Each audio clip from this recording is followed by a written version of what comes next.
Hi viewers, welcome to yet another episode of CPPR election series, Decoding the Polls. We'll be discussing mostly some data-centric part of the Bihar state elections, and the topic which we will broadly be dealing with will be regarding the historical divisions of the state, the past experiences from the previous elections, the caste equations, and the possible defections that could happen in a post-poll scenario.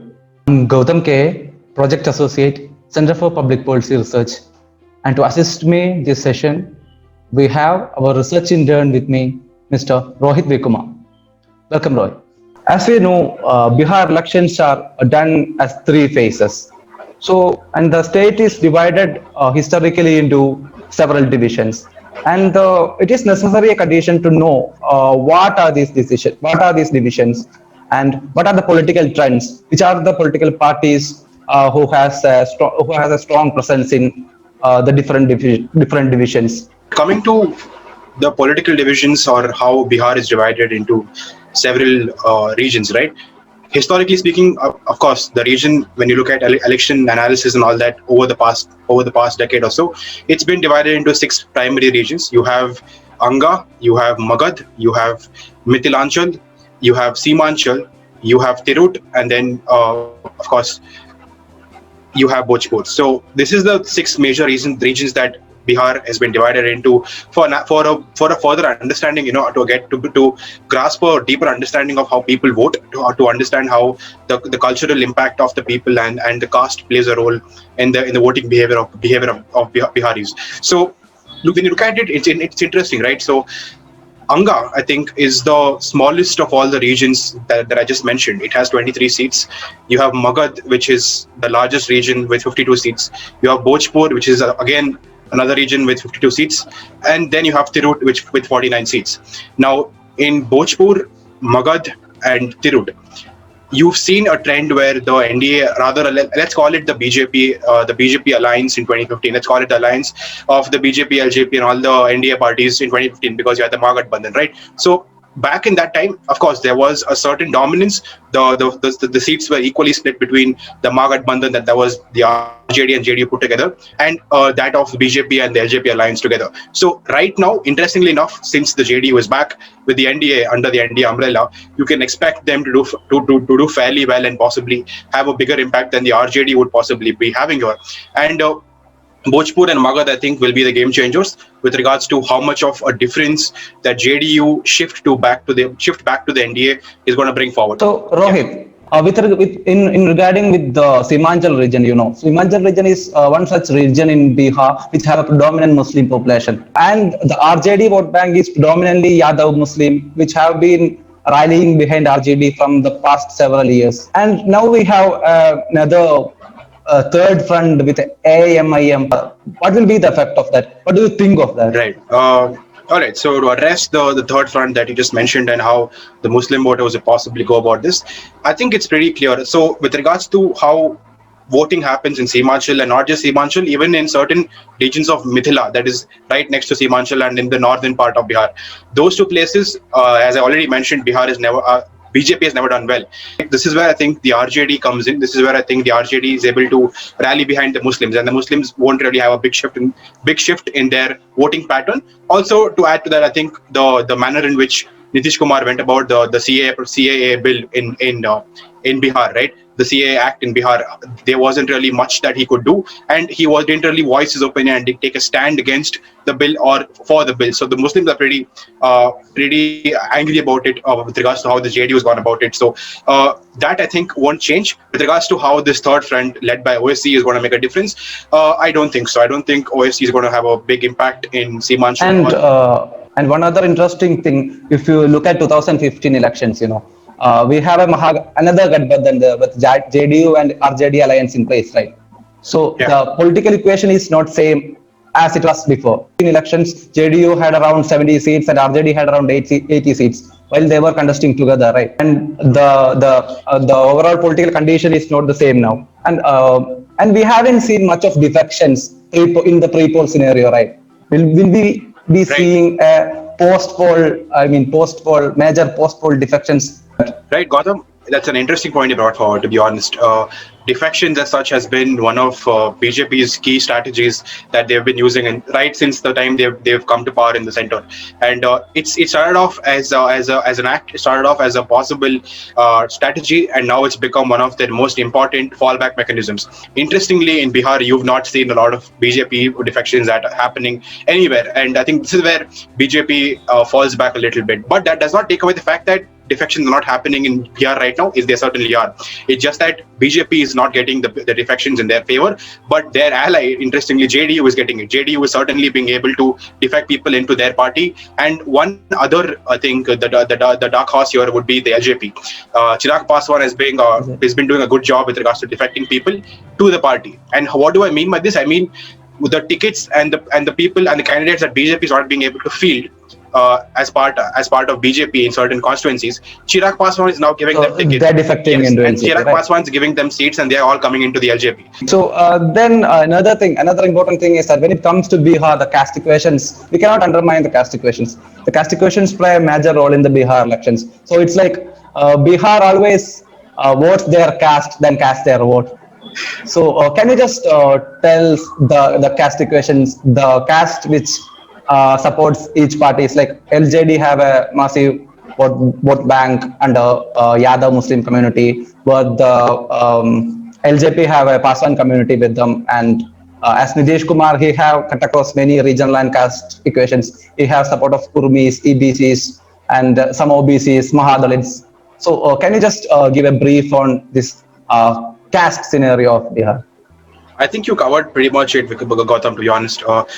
Caste has, I think, as you rightly mentioned, people go, they don't cast their vote, rather they vote for their caste in Bihar. That's a trend that's been happening for several decades now, right from the so-called Jungle Raj of Lalu Prasad Yadav way back in the 90s, right? This trend, to an extent, this election, I think, is going to be very historic with regards to how caste politics works in Bihar. And I say that because, firstly, as you mentioned, what is the major vote bank of the RJD? It's the Yadav Muslim votes, right? What is the major vote bank of the BJP? It is the upper caste. With regards to how JDU functions, it's JDU's major vote bank is going to be the Mahadalits, the Dalits, the Kurmis. The Kurmis primarily are their biggest vote bank. And with regards to how the EBCs, all other Dalits that come under the category of SC/STs and lower castes, they all are in favor of the JDU, right? This again will continue, I think, to an extent. With the number of people stand around in the rallies of Tejasvi Yadav and the people's enthusiasm for his speeches, we are seeing a generation shift or a shift in the basic caste politics of Bihar. So can you see that, like the change coming? Certainly, Gautam. I think there is a major shift with regards to how politics functions. Understand, this is the first election without Lalu Prasad Yadav, without Ram Vilas Paswan, and possibly without the Teflon coated Kumar that you've always had, the dominant Nitish Kumar who stands, right? That's not there now. So technically, all the three major powers of Bihar are gone and foregone with. So this election might just be the end of Nitish Kumar in Bihar. That being said, Tejasvi Yadav, for me, this election is of two phases. Phase one would be the pre-Tejasvi Yadav entry and post Tejasvi Yadav entry. And I say that because if you had looked at it 1 month ago, there wasn't really much to the RJD or the Tejasvi Yadav's rallies. People were really skeptical about, will he be a good enough leader? Is he good enough, strong enough to oppose Nitish Kumar, who's supposed to be the one of the most experienced and senior most chief ministers in the country? But now, I think when you look at it 1 month later, you've seen I think he made history with 19 rallies in 24 hours. That man has arrived. I think Tejasvi Yadav has arrived in Bihar, and with him, he's brought a lot of changes with him. Again, this has a lot to do with the caste that you rightly mentioned. Of course, RJD's major vote bank is going to be the Muslim Yadav community, but we will possibly, to an extent, see a certain shift in the Mahadalit community and possibly the EBCs who might just want to rally, who might just possibly want to rally behind the RJD this time rather than Nitish Kumar and rather than the BJPs. RJD is able to break that blockade, right? Break the conventional ways of voting and get a little vote from other communities as well. I think it's settled. I think it's settled for him as an image. I think it's settled for Bihar as a young leader emerging. So, Rohit, if you would have observed the past few election rallies of Tejasvi Yadav, maybe Mahagathbandhan as a whole, and the rallies of NDA. Tejasvi Yadav will be is much vocal on the issues, the local issues like the unemployment, the migrant issues, the lack of basic amenities, and the lack of educational facilities in the state. But when you look at the NDA rallies, at least the Nitish Kumar rallies, he is not relying on his own achievements. They are not projecting Nitish Kumar as they have done in the earlier elections. So, is that a visible pointer towards that NDA is slightly on the back foot? As I mentioned, right, I think I already mentioned this fact about two phases of the election, right? Phase one before Tejasvi Yadav came in, phase two after he came in. So the pre-Tejasvi, post-Tejasvi phase has certainly impacted the manner in which the NDA has gone about their campaigning. I think it's quite evident in their campaigning as well.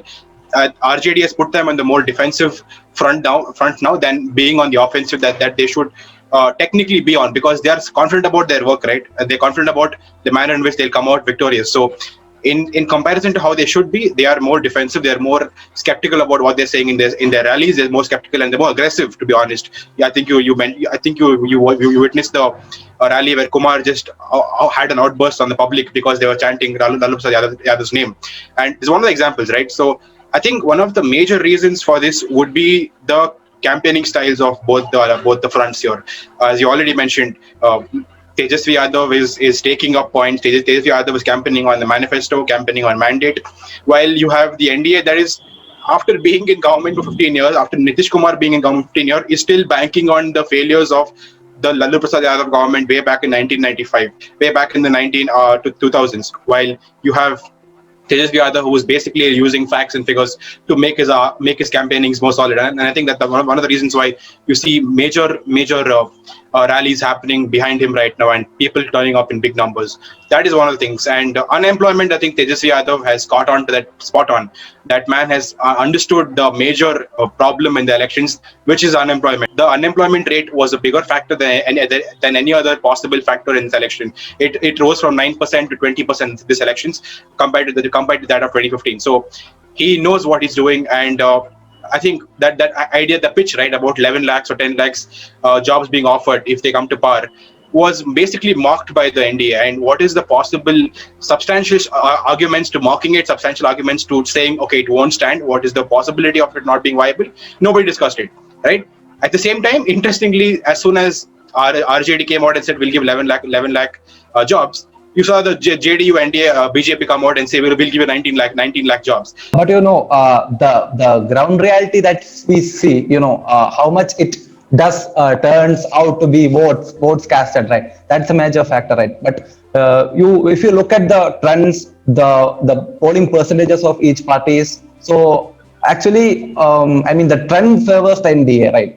The trend from 2010 to 2015 and that's forwarding to 2020, the trend forwards the NDA alliance, because the Nitish Kumar with JDU has a major vote bank cutting across regions and castes, and NDA has the fixed vote bank of the so-called upper castes, and and if you look at the previous elections, the BJP is consolidating their vote banks and increasing their vote share year by year. If you would have observed, right?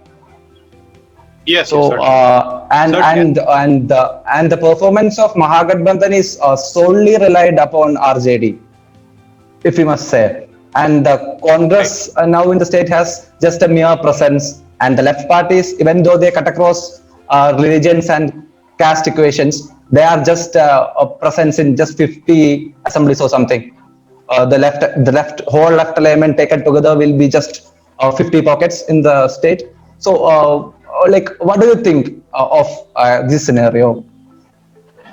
I think, Goutham, two things here with regards to the NDA and how JDU is currently in the state. Two things. Firstly, would be the need to distinguish between the Narendra Modi factor and the Nitish Kumar factor. When you look at the current opinion polls being done, even the CSDS Lokniti polls and the surveys being done, you see that the people wanting to vote for Nitish Kumar, the JDU will come back to power, is because of the presence of the BJP at the alliance, not because of the work that they're happy with JDU performing in the last 15 years. Of course not. So 16% of them are happy with the JDU's work, but 27 to 28% of the voters are voting for the NDA because they want BJP to stay in power in Bihar, not because of JDU's performance in the past. That's one thing. Secondly, with regards to how Nitish Kumar might be able to hold on to his impact, one major reason, place where I think he himself and solely himself has a big impact would be the women community. I think there is nobody else that comes close to Kumar or his possible dominance in the women community and the voters that come out from there. Now, addressing your question about the Congress party playing a role, right?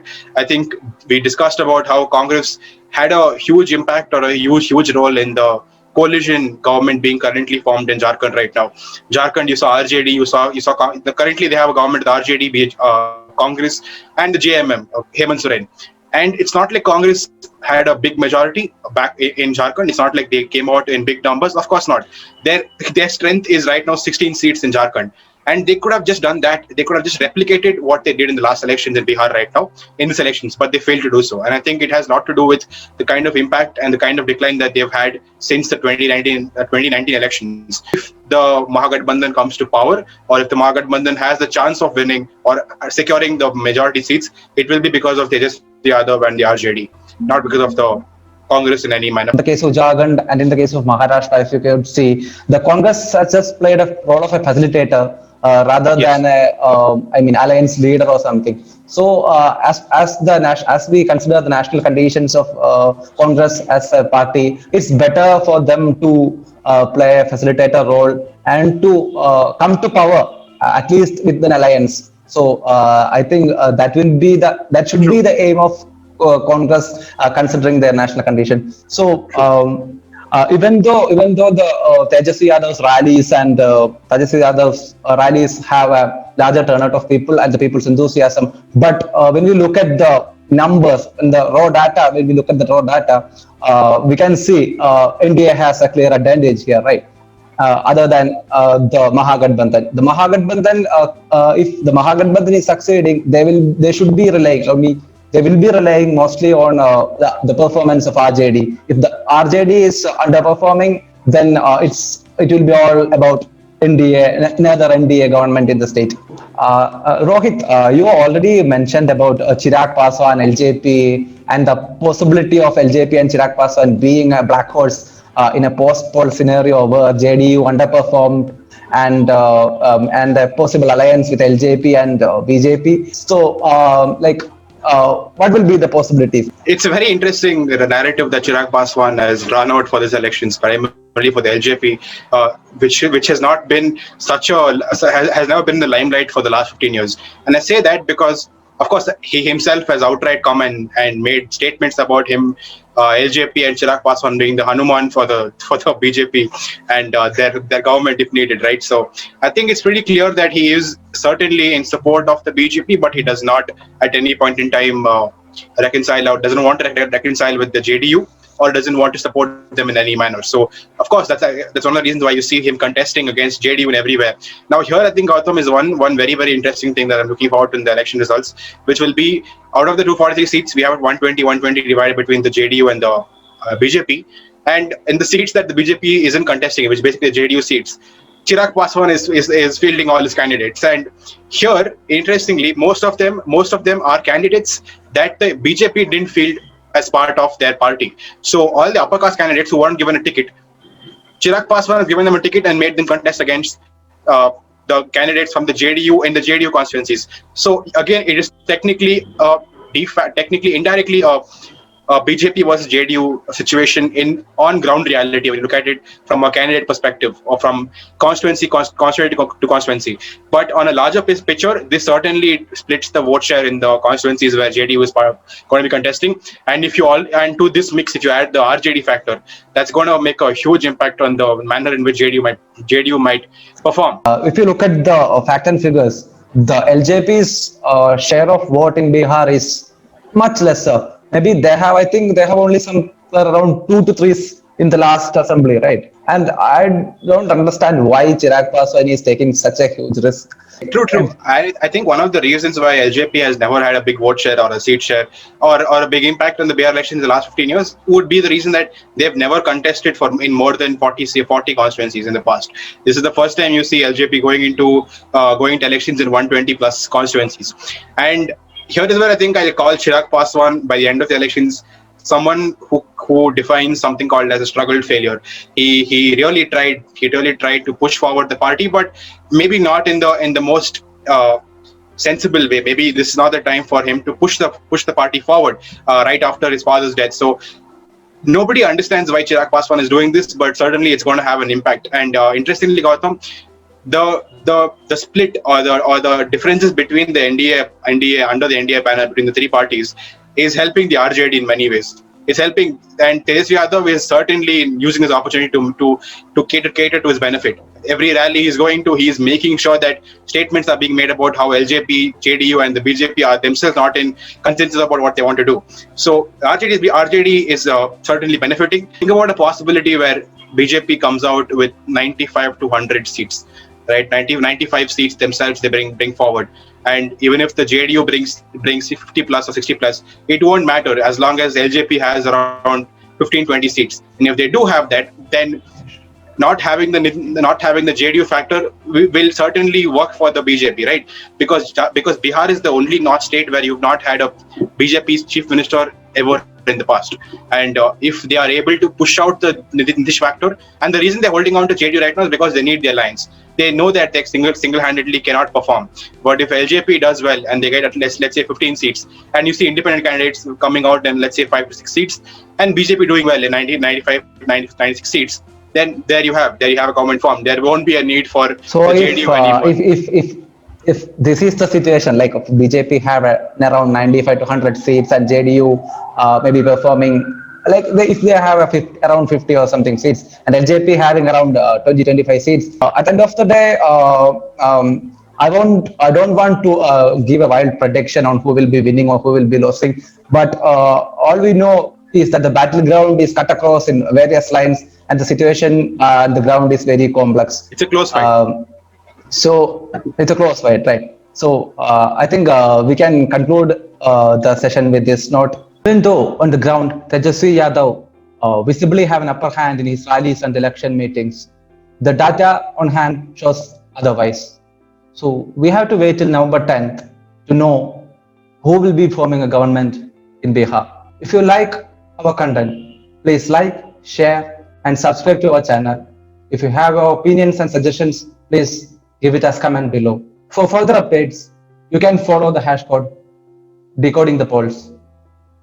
Thank you.